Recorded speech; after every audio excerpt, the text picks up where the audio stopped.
Pretty podcast. Y'all, I can hardly believe we're here. If you were here with me last week, welcome back. If not, I am your host, Dr. Raquel. And today, we have a real stunner on the pod, okay? We literally just talked about it, and it has been 6 months to the day. Y'all. That we did our TED Talk. How? Okay. Before we get into that, I have to introduce you to our guest today. This is the Rachel LaForce. First of all, her name, Rachel LaForce. Remember a couple days after that breakup, and a friend rang me, and she's like, girl, let's go out, get some drinks, blow off some steam. I'm like, blow off some steam? I didn't need 4 more IPAs. I needed help. And for the first time in my adult life, I could see a path and a new life. But I knew that in order to get there, I was going to have to make new choices. So I politely declined the drink. And that single choice was the beginning of the end of my relationship with alcohol.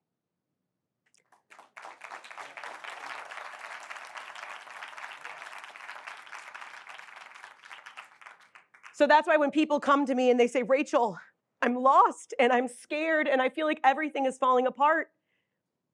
And I just hold them and I say, oh my God, I am so happy for you. Are you kidding me? Everything lies on the other side of this. Which is rarely met with equal fervor, as you can imagine. But it's because our catalyst is the realization that choices are ours to make. Like, I am honored to be here because with that kind of name, it's up. It's to the stars. But I am honored to have Rachel here today. Rachel does not do surface level, okay? She is hilarious, but she is dead set on those really small parts of healing that we tend to overlook. So everyone, give a warm welcome to my girl, Rachel. Hi, thank you so much for having me. When I got your email and I was just like, oh my God, like look at the calendar. You know, we've got to do this. I have 2 young kids, and so talk about a messy middle and navigating your own dreams and nurturing your family and allowing that to, you know, inform the direction of your life. And so it's not always easy to like move schedule Tetris. But I called my husband, I'm like, clear the decks. I'm going to do Dr. Rock's podcast. So thank you so much for having me. Yes, y'all. Let me tell you, so when we were thinking about potential guests for the podcast, I was like listing out all of my like dream guests, and I'm like writing people down, and then I get to Rachel. And my partner Chris was like, Rachel. And so literally I had emailed like 3 people, and then I emailed Rachel and she said yeah, and so I just pushed everybody else back. I'm like, no, we have to have Rachel up first, because when I met her for the TED Talk, I said to myself, she is the real deal. Like, truly, she is the real deal. I met some characters in our group, but Rachel, like, she cut right through the middle. And she came with this like deep sense of like purpose. Like, it was almost like you had been through things in life, but you understood how you wanted to tell your story. And that is something that I feel like a lot of us were struggling with. Like, we had stories, we had things we had been through, but it was evident that you had a story, but you were also very clear on what happened and what happens now. And that's what I really want to talk about today, because everybody gets very caught up on reinvention, but we have to talk about those patterns, like those things that keep us stuck. And so I really want to kind of ground us there and kind of dig into how those patterns have defined you. You are a comedian and she is hilarious, but we do know that humor can sometimes like hide those hardest parts and kind of hide those patterns that keep us stuck. Yeah. And I want to know for you, was comedy like a shield or a way to kind of break through healing? That's such a great question. My whole body is lit up. It's interesting because comedy has been, I'm actually getting really emotional. Right off the top, here we go. Comedy has been so many different things for me, and I think that So real quick about me, I've been in entertainment my whole life, literally my whole life. And I mean, dancing, singing, musical theater, went to school in Chicago, toured with the Second City, got to LA, did movies, TV. So it's just such a part of me. And then I got sober on accident in 2018, go watch the TEDx talk. Please watch it. And when I got sober, I realized like, oh, what I've been projecting, so through comedy of like what my lens is on life is not actually what my lens is on life. And so I had this feeling of talking to God, talking to the universe. I'm like, I'm sorry, if I got sober and I'm no longer funny, I'm drinking tomorrow. Like, this is not like, no. This is my tether to like being human. Like this is the way that I communicate, it's the way that I show love. And so it's been interesting because prior, to 2018, I think it wasn't that it wasn't a way for me to self-express, because I think if you're not actually self-expressing through comedy, you can only get so far because people don't believe you, right? That's what makes comedy connective tissue of our human experiences, because we go, me too, right? That's what a good laugh is. So I don't think it was that entirely, but it was certainly a way for me to hide. It was a way for me to go, if I can make you laugh first, then you won't see everything I'm hiding. You won't see how sensitive I am. You won't see how scared I am. You won't see that I don't know what to do with this power, so I'll just give it to you instead. Painful. Yikes. So real. And now, comedy for me is like the moon, right? Like when there's a full moon, everything's illuminated. There's nowhere to hide. So it used to be a way that I could hide, and now my comedy is a way to like, what is the actual truth? What is like the marrow of what it is that I'm trying to say and express? And so it's this really interesting kind of dye, in a sense, that there's like lots of different sides to it. Yeah. And now I'm just getting to exercise a new side of my relationship to comedy. And that is, honestly, that is what was very apparent in your TED Talk, is that, like she said, she has touched so many different parts of entertainment. And yes, humor is like a through line, or being able to relate is a way that you use humor. But what you're saying is, and what I'm understanding is that you now have a full lens on comedy, on humor, and how you want to tell your story. And that was very, very apparent in your TED Talk. Yeah. And something that I think is very important when we talk about breaking patterns and understanding our story is how those patterns, unfortunately, can be very negative patterns or can be very positive patterns. And they can truly, ruin our lives if we aren't if we aren't aware of the pattern. And I wanted to know from you, like, what was it that helped you to see that I am living in a pattern? There is something that is making me kind of live on this loop. Like, was there one thing that you recognized that you knew you had to break, or did it take a lot of Well, yeah, I think it takes a lot to get you shoved up against a wall, right? It's not like one push. It's like, okay, you give this thing away, you give this thing away, you give this thing away, and then all of a sudden you're like, I don't have anywhere to go, right? Yeah. And so, but there's always kind of that defining last thing that happens.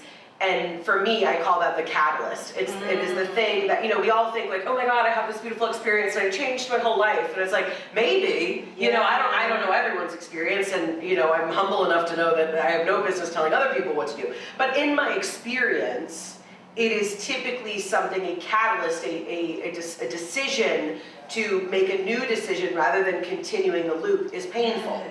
It's losing that job, it's getting fired from that job, it's leaving that relationship, it's going no contact, it's, realizing that, like, I don't feel safe in this body, or like, whatever the thing is, right? All these human experiences.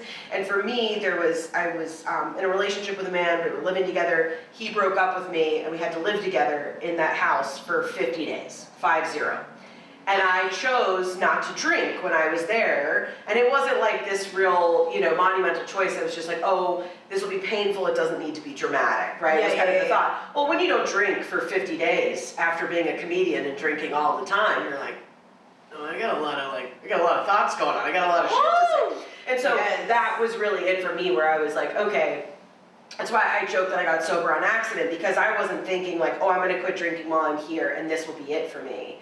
But it was enough clarity where I was like, if I choose to drink again, I'm choosing to get back on this ride, and I'm just gonna continue the loop. And so, yeah, I always say it's like double Dutch. Like, you have to know, like, you can get stuck in it or be like, okay, I'm gonna jump out. And that was really it for me. And it's interesting because this podcast being about that messy middle and what you do, and I always say why I think healing is hilarious is it's not linear. You don't get prizes. You don't get, I mean, there's more peace, there's more space, there's more alignment with yourself, there's a deeper connection to the divine, but there's not really prizes, because the more you get, right, then you just got more to manage. You're like, okay, now I've got it, it's just always going deeper. So I'm really in this phase of life now, again, where I'm seeing some loops. Yeah. And these ones, the deeper you go, the harder they are to break, you know? I'm like, I am so physically uncomfortable with making new choices for myself. We love to talk about the glow up, the promotions, the titles, the picture perfect pivot. But what about the valley? Those months where your faith felt thin, where your confidence faltered, and where your purpose felt delayed. Nothing pretty is about that part, the part before it looked good, where it was just your dreams, your fears, and a little bit of faith holding it all together. Each week, I'll talk to people who have built incredible things, but not to look at the highlight reel. Together, we'll dissect their process. We'll talk about how they crawled out of their valley, so that if you're in your valley, you'll know how to crawl out too. We'll talk about how they learned to rest before the reward, and how they found purpose even when it felt like everything was falling apart. Because honestly, I'm tired of pretending that the shiny version is the entire story. This is about the messy middle, the bare bones of who we are when no one's watching. On the Nothing Pretty podcast, you'll get listener letters, what we're unlearning, and my personal favorite, what we're drinking to cope. Because growth deserves a toast, even when it's uncomfortable. So if you're somewhere between who you were and who you're hoping to become, welcome home. You're in the right place. Just a little bit about me. I mean, listen, and that, I mean, we could just stay on loops the entire time. And I hear a lot about like these self-defeating loops and like which ones are the hardest to break. And I hear for you in your story, do you feel like it was the alcohol that was a self-defeating loop, or was it a story that was a loop that you had to break? Like if there's someone else that's trying to figure out like, how can I break this so I don't repeat it tomorrow? What is the loop that they should be trying to break that has, you know, maybe it is the alcohol, maybe it is marijuana, maybe it's coke, whatever it is it the story or is it like the substance? I'm just curious if I'm gonna have to pay you for this therapy session. When I leave here, I don't know if you accept, if you're in network, but it is the story. And yeah, it makes my whole body gets emotional, because you think that it's the alcohol, or you think it's the overspending, or you think that it's giving your body to people who don't deserve it, or you think that's just the action. That is what happens because of the story. And I think the hardest thing about our stories is realizing like, I didn't choose that when it was given to me. And I know so much of like what you shared and your TEDx and like your own experience, it's a lot of that of like redefining like, what do I want my story to be? And my whole body's lit up. And that is kind of this next loop that I'm doing of like, I changed, you know, it's been almost 8 years of not drinking and creating this whole new life. But now in order for me to get to like the next summit of where I'm trying to go, I have to write all new stories. So while my actions have changed, and there are a lot of stories that have changed, but like I have to decide that me saying everybody's rooting for me. Yeah. Doesn't mean that everybody else doesn't get to have a cheer section as well. Me saying that I get to be number one doesn't mean that everybody else gets to be number one too. And so, you know, rather than being like, oh, I don't know, like I'll go second, or, you know, I'll just be funny. It doesn't have to be funny and impactful. And, you know, those are the things, especially if you're in the middle and you're in this place and you're like, it's not working. And you're going, I'm doing all of the things. This is that tricky thing that's really hard to teach, because how do I show you, as I define it, the energetics? The difference between what you're doing versus do we believe you? Again, it goes back to comedy. When I coach people, they're like, these jokes aren't working. I'm like, because they're not your jokes to tell. And so it's the same thing, like when you are moving in alignment, and that's the thing for me, because I'm like, well, I'm saying all this stuff and I'm sharing it on socials, and why isn't it working? Because we all have pity parties, you know what I mean? And mine are just later at night now because I've got kids, but and so when I do get, and we're all human, right? Of course we feel that way, but I have to go, well, it's because what we really need from you is up here, and you're still energetically down here. And so you have to decide. You have to decide that it's going to work for you. You have to decide that you have what we need. Mm-hmm. And the biggest thing I have to learn right now is like, you could keep looking for every sign. You could keep going, I need a sign. I'm gonna pray more. Yeah. If you don't believe and you are not trusting in what it is that you are being given, you are gonna keep asking for signs. Woo. And that's the place that I'm in, where the divine is like, we're ready for you. Yeah. And it's there, but you keep turning around looking for this thing. We need you just to get there. So you Yeah. just walk and just trust. So that's and I feel like that really aligns with what you always talk about us living in the loudest era. Like when things are so loud, it does drown out, like, who are we really supposed to do? What are we really trying to achieve or trying to say? Because if we're not clear, then it's really easy for us to kind of say, okay, I'll be who they want me to be.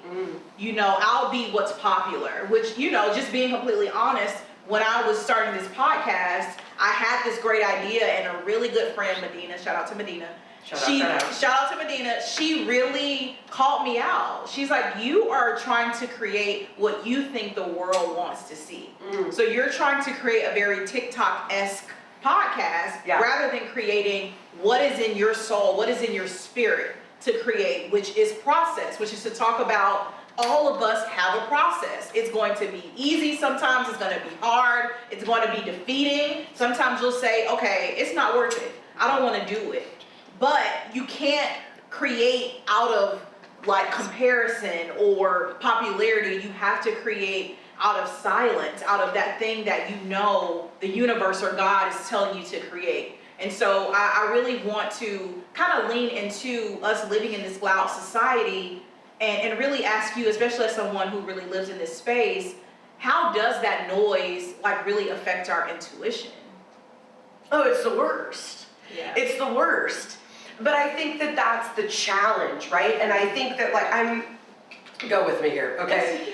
So there's people who have this theory, right, that we live in a simulation. And that this is actually a video game and we get to decide, right? And then some people have the idea of like, well, God has a plan for me, and so I may find that plan, I may go for that plan or not. As I define it, I think we're all saying the same thing. People don't really like to hear that, but I think that we're all saying the same thing. So I do think that when we become aware that, or when you choose to play your life like a video game, you actually can walk into any room that you want to. And you can submit yourself to anything that you want to. And anything that you're doing, that loop is what you are accepting. And as soon as you decide, I am no longer accepting that, the video game has no other option but to present you with what it is that you want. Because you're the avatar and the game has to keep going. And so I think when we get aware of the noise, like I struggle with this on social media. This is a very practical thing, right? Because it's like, cute, you're talking about energy and shit, like help me, right? So this is a very practical thing, which is, let's talk trending reels, right? Everyone's like, well, Rachel, if you want to grow, you got to make all these trending reels. They got to go out as trial reels. So you got to do it 4 times a day because that's where your audience is. I'm not denying that. That works. That's what makes sense. I am not a trending reel person. You're not going to show up with me. You're going to come and hear me speak. I'm not the trending reel girl. Yeah. I'm not focused on being a content creator. I accept that having followers, having numbers, having views is a part of me getting to where I want to be. Right. I accept that. I accept the journey. But I think that the way you really stand out, right? Like the way that you really find your audience, you find the people, you get to the thing that you want, is by doing what is different to you. And what I find a lot of my audience, my people, my soul tribe, so to speak, we're different. We're just different. And like that sucks. Like it's hard. It's hard. It really like is. Where you want to be like everybody else. You want to be what's popular. Yep. but David Bowie isn't David Bowie because he chose to do what was popular. You know what I mean? Like, name any other icon, they were doing what was unique to them. So it is that, like, when we can discern noise from intuition, because our intuition's not interested in yelling. Our intuition is like the most calm mother. You know, like, you see a kid freaking out and the mom's just like, okay, well, let's get in the car. Like, she is not yelling. She is not throwing that energy, and she will not meet you. You know, like, your intuition is like, oh, you'd like to make that choice again and call that person again and sleep with them again or have that drink again or spend that money again that you have no business spending. Yeah. Okay, great. That's your choice.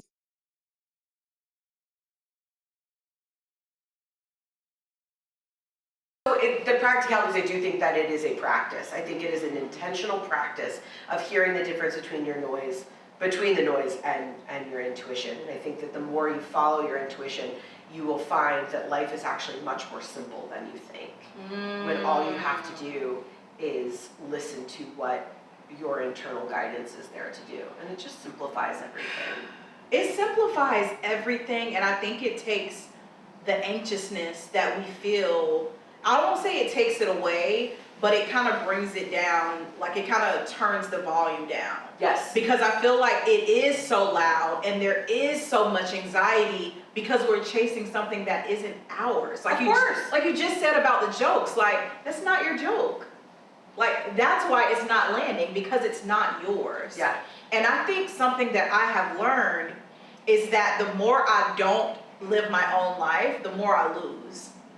Like, it's almost like it's easy to do what's popular. You can do those 4 trial reels and hit 1 million followers. I mean, not 1 million followers, but 1 million views. Right. Every time. Right. And yes, you're doing something trending, but who are you really? Like, Right. is that more aligned with who Rachel wants to be, how you want to show up? Right. And so what I have learned is that my ability to be myself is going to cost me something. It might be money. It might mean that maybe my engagement is a little lower, my views are a little lower, but I am being true and authentic to myself. And I think sometimes it's hard to say, well, if I'm someone else, I get the result quicker.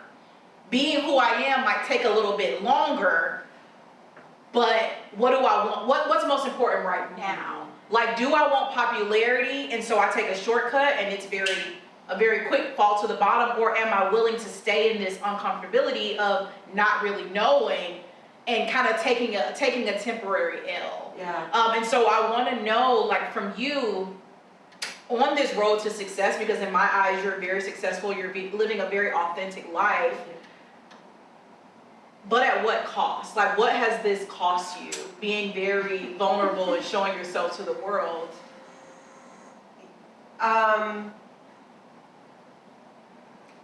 A lot of friendships. But I think I keep coming back to this word, which is like being understood. Like, that's what it costs me, because, you know, I just want to be understood. I want to know. That's why I like comedy. If I tell a joke and everybody laughs, great. That means you understand me, right? You're saying, yes, I've had that experience. And so it's really scary for me to feel like I'm not understood and what I'm doing is different. But now I've found that when I'm chasing being understood by people, and this is like a very, you know, TikTok meme, but like when I'm focused on being understood by people that don't even understand themselves, it's a fool's errand, you know? And like when we're talking about engagement, it's like views versus impact. And that's what I keep saying. I'm like, I understand how to get views. I'm funny. I am, you know, relatively attractive. I've got great cameras. Like, I get it. You know what I mean? Right. Like, I teach this shit. I understand that. Yeah. But that's not what I'm chasing. I'm trying to build something. I want people to be able to see their experiences and what I'm sharing. It's like I feel the most lit up and of service when I'm sharing what is the most authentic to me. And I know when I feel lit up, when I feel the way I feel in my body right now, that's connecting. When I don't feel that, then I'm just adding shit to my to-do list. Yeah. You know? Yeah. So I think that's really like being understood by my parents, being understood by sometimes even like my husband, you know, and that is hard, and it's that very classic, right? Like, everybody else didn't get your blueprint. And I think, but that's the trust part for me. Like, that's the very, like, Jesus sent you into the desert, you know, and like, this is a trust exercise. Like, do you trust where you are trying to go? And the bigger the calling, the longer you're gonna be in the desert. And that's the thing I tell people, I'm like, it's not hard, this is just where most people give up. Ooh. You know, it's like, this is the part where most people give up. And you have to decide, you know, and that's the thing, it's like with great visibility but I think a lot of people would consider glamorous or whatever else, it's like, there is a massive amount of responsibility. Yeah. And you may not be ready for that responsibility yet. And so that's why your journey is going to take longer, because the divine has to make sure that you have been through enough tests.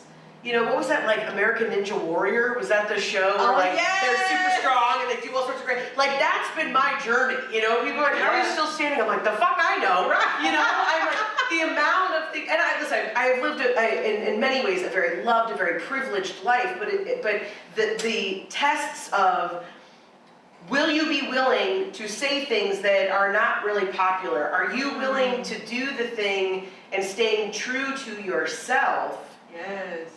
In order to get there? Or do you want to just keep living underwater? And that's how I've always felt, where it's like, when I choose other people's comfort over my own, I feel like I'm drowning. And I just got to a place where I'm like, I would rather be alone.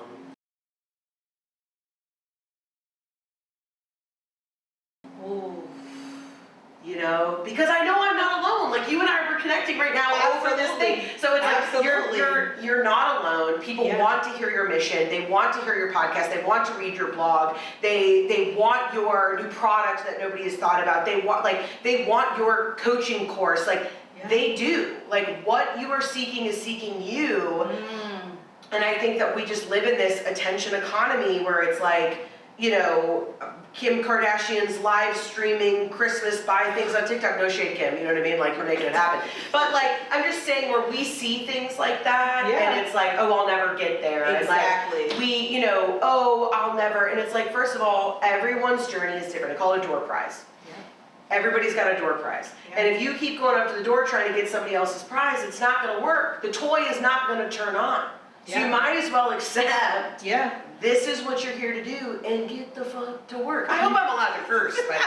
I'm probably the most crass person that's on here, but my grandmother says that comedians should not curse, because that shows that they have a lack of intelligence. So I apologize to my grandmother, because that's where she's always said that the greats don't curse and they're clean, but I just like the words. Grandma, I love a cuss word. You know, I do too. They just make things sound better. I know. But I mean, literally, I feel like we need a pod, because I could talk about this all day long. Oh yeah, I'm like, you gotta shut me up. This is the part where people give up. And that's the reason why I wanted to create this podcast, is because if we can tell people, no, it's just hard. This shit is just hard. Yeah. If you are in your own journey, if you are building something, or in school, or starting a podcast, or building your channel, and you feel like it's not working, it is working. Yeah. But you have to keep being consistent. You have to keep at it. And sometimes it might be at a cost. Sometimes what might happen is that you might have a season where you aren't getting the engagement, where you aren't getting the views, where things are really stalled, but that doesn't mean it's not working. It just means that you're in process. Well, I want to tag on that really quick, of like, it's also because consistency is not sexy. And this is what spiritual bypassing is, right? You just want to go to the retreat and take the ayahuasca and be like, I've seen God. All right. Great, okay, you're on psychedelics, so no shade, I know it's a very powerful modality for so many people. That's not the point. The point is, if you're continually chasing the high, and I'm guilty of it, you know what I mean? Like, if you read tarot on TikTok, I'm under bitch, okay? I have saved those videos, you know, show me the star card. But when that's what we're chasing, it's like, that's not how this is built. It is built, and that's also the difference. This is what I'm learning. When your identity is attached to numbers, to success, to whatever else, you're gonna be so disappointed when you get to the thing and you're like, this is all it is. You know, like, I love my husband, I'm so grateful to be married, and I know if you're single right now and you're like, oh, what, being married's hard. You know, like, I get it, you know, like, it's cold in those streets, I get it, but yeah, it's incredibly fucking hard. You know, it's like you're like, oh, this person's like, no, they're not gonna change your life. They're gonna challenge your life. They are gonna make you reveal and show you every part of yourself that you had no business or were interested in looking at. Then should you choose to have children, you know, then you just get to relive all of your own inner child wounds, and that's fun, you know. And so I just think that, like, anything that you think is gonna be the thing, you know, fame or otherwise. Fame is mostly being in cars, being in airports, signing things, showing up to things when you didn't get sleep, answering the same question 6 times, reading online how you didn't say it the exact same way that people should say it. You worked 6 years on a book, and everyone's gonna go, yeah, I don't see it. I don't see it. You know? I mean, look how, and rightfully so, but like how upset people are about what people say in commercials, or like the Pantone color of the year is like everybody's talking about. I don't know when this is coming out, but it'll still be a hot topic. And I'm not saying that discourse is not important or that it is not deserving. That I want to be very clear. I'm not making a stance on that. But my point is that whenever something gets visibility, everybody gets an opinion. And so if you were attached to, if your sense of self is attached to, again, you have to be willing to be misunderstood. Because when you get those eyes and people go, yeah, I don't like her, and that takes you down for 6 days, you're not ready. You're not ready. Yeah. Yeah. And at least that's what I'm telling myself. No, that's true. You're not ready, and you haven't built the character that you need to go where you are hypothetically hoping that you're going. Right. You know, and so I think this is the perfect segue into our listener letter. I am almost getting chills to hear what the listener letter is for this week and what you just said. So we're going to pause and we're going to come back with our listener letter.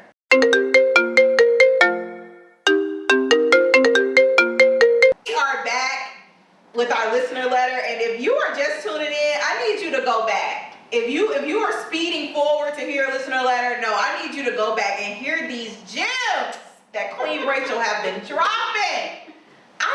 We have to wrap this up, but I am just on fire. I have literal goosebumps. But okay, let's get into our listener letter. I am going to give the reins to Rachel to answer, but wait until y'all hear how aligned this is. So this week's listener letter is from Trying Not to Text Him, but I already did. Been there. Dear Raquel, okay, so here's the situation. I am tired of living in what I've officially named my Groundhog Day era. Every year I give myself the same speech. This is it. This is the year I stopped choosing chaos. And every year, like clockwork, I find myself back with the same situationship, the same sabotaging habits, and the same pattern of saying yes when my whole spirit is screaming, girl, no. I know what to do. I've read the books, listened to the podcast, highlighted quotes like my life depends on it. And yet somehow, when it's time to actually choose differently, my brain disconnects. It's not that I don't want better, it's that I can't seem to choose better in the moment. I get pulled right back into the familiar, even when the familiar hurts. My therapist says I'm in a pattern, but honestly, at this point, it feels like the pattern is driving the car, and I'm just the emotional passenger. How do I break something I keep rebuilding? And how do I choose the version of me I say I want to become, instead of the one I keep falling back into? Sincerely, Trying Not to Text Him. I mean, I first just want to like give you a hug. It's so hard. I mean, here's the thing. Like, go watch my TEDx talk. It's all about breaking patterns. Okay. Yes. Shout out to the lightning method. Yes. But choose one. Choose one thing that breaks your habit, because out of everything you said you're doing, not a single thing was action. You said, I'm reading all the things, I'm highlighting. That's not taking action. And that's the thing that is the difference between like ingesting versus like action oriented, and repeating that action over and over and over again. So it may even be like, again, if it's too hard, because when you're going, I'm not going to call him, I'm not going to call him, I'm not going to call him, right? If you tell a kid, don't touch the top, what are they going to do? They're going to touch it. Yeah. So we have to disrupt that pattern by doing something else. So how about every time you want to text him, you have to do 20 push-ups.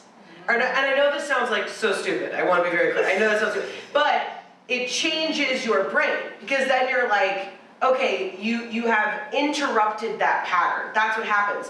When a loop repeats over and over and over again, it's almost like you have to throw a wedge in the door to keep the door open, right? Like, you have to do something to break that pattern. And when you do that, then you become more aware of what the pattern is. And it may start as something as silly as like, every time I want to text him, I go outside and I go for a walk or whatever. Like, and I know you're like, Rachel, I don't just like live at home and you go for walks all the time. But whatever, like you'll pick your thing, right? But I think it's important to know that it's like, it is the thing that disrupts the pattern. Yes. And then when you disrupt one pattern, then all of your other patterns will start to stack. And you'll start to see and become aware of all of the ways that you create this loop, and then you'll see more places that you can take action. So I think it's overwhelming when we look at it of like, why do I keep spending money when I know that I don't have any money? Well, you're trying to look at this whole thing instead of like, what's one thing that we can do different? Or every time that you have an instinct to buy something, and you want to buy a $2,500 bag. Okay, if you need to scratch that itch, like could you go to like a local bookstore or something and like buy like a book or buy like is it something like is it something like that? So we just have to like, what is a more supportive choice of something that you could do? Every time we want to text him, like could you go on Hinge? Could you like, what is something else that can break that pattern that puts the onus back on you and helps you make a more supportive choice? Ooh, I love that. I love how you said something to throw a wedge, because again, that's an action. Yes. And we always hear that people are like, I am planning to start a podcast. I am planning to do this. I want to stop texting this person.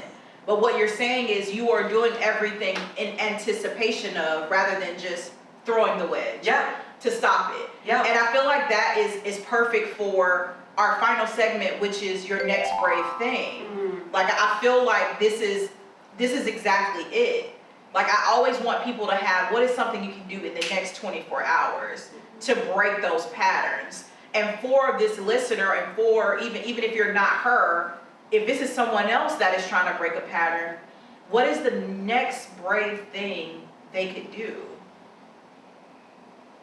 I'm a really big fan of habit stacking, because I think a lot of times people, where it's like, live as your future self, right? Everybody loves to say that. Hi, TikTok. Live as your future self. That's how you become your future self. My future self is doing so much more shit than I have the capacity and the time to do right now. But I can do one thing.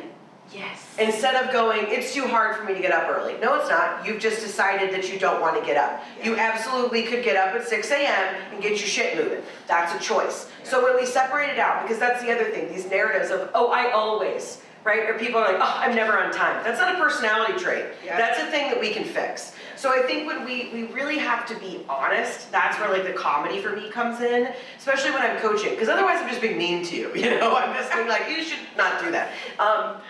So I think that, you know, we want to stack our habits. So what you can do is like choose one thing.